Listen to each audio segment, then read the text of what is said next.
eLogic, and actually I'm Abel. I'm Jessica. Anita. I'm Patrick. Alright. So pretty much goals of the project, probably similar to everyone else, just collaborate, try to put something together. You definitely had to look up different options that you could do, because there's like other things that you can do. Constructing the ball shooter, which ended up being not too tough, but we came into some obstacles. We had to overcome those, and then we had to build the programming for our project. Yeah, collaborating. Just we were messaging each other over Canvas a whole lot because we were trying to put a bunch of pieces together. So that was important. Yeah, both inside and outside of class time. Okay, so integrating the two sets from the Tetris and the NXT was challenging to wrap our minds around since we've only dealt with the NXT before. So we kind of did a day of, okay, how does this Tetris stuff work? How can we incorporate it with the NXT just to get an idea of what we were doing. We came up with a few possible design options, just general, we didn't draw anything out, but as far as, okay, we could do a catapult, we could do a ball launcher, there were a few different options.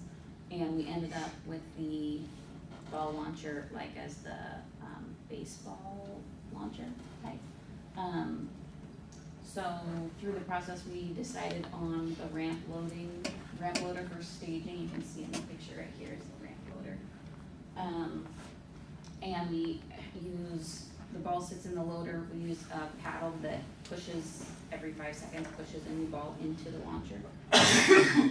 And the launcher is gear driven, so as it pushes it in, it launches it off.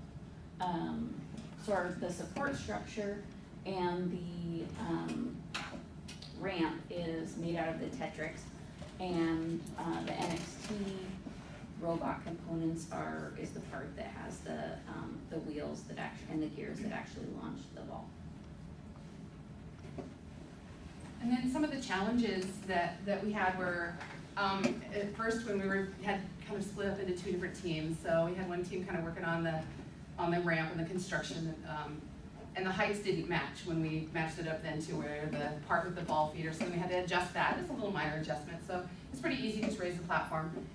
The speed was a little slow, so our solution for that was adding gears, so it was a little more gears driven and speeded up.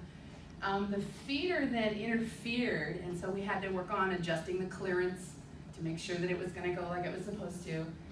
The ball didn't shoot sometimes, and it wasn't consistent, and so Patrick came up with spacing because we were using the double feeders instead of just single.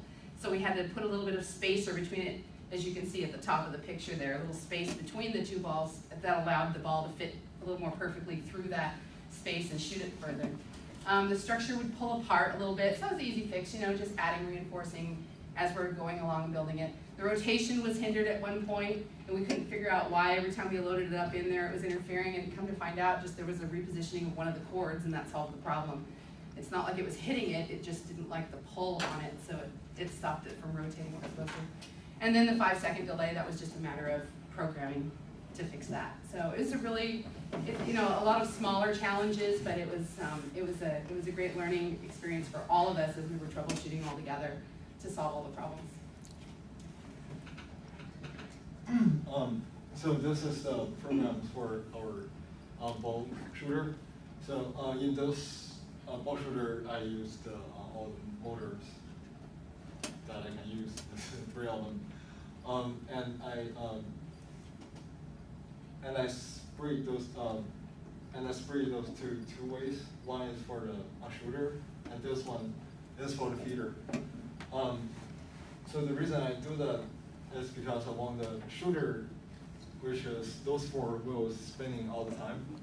So I didn't put much on that. So, and for the feeder,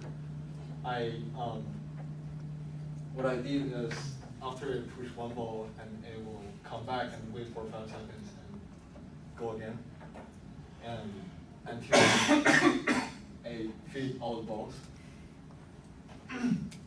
All right. That's it, thank you. Any question? Okay, yep, thank you.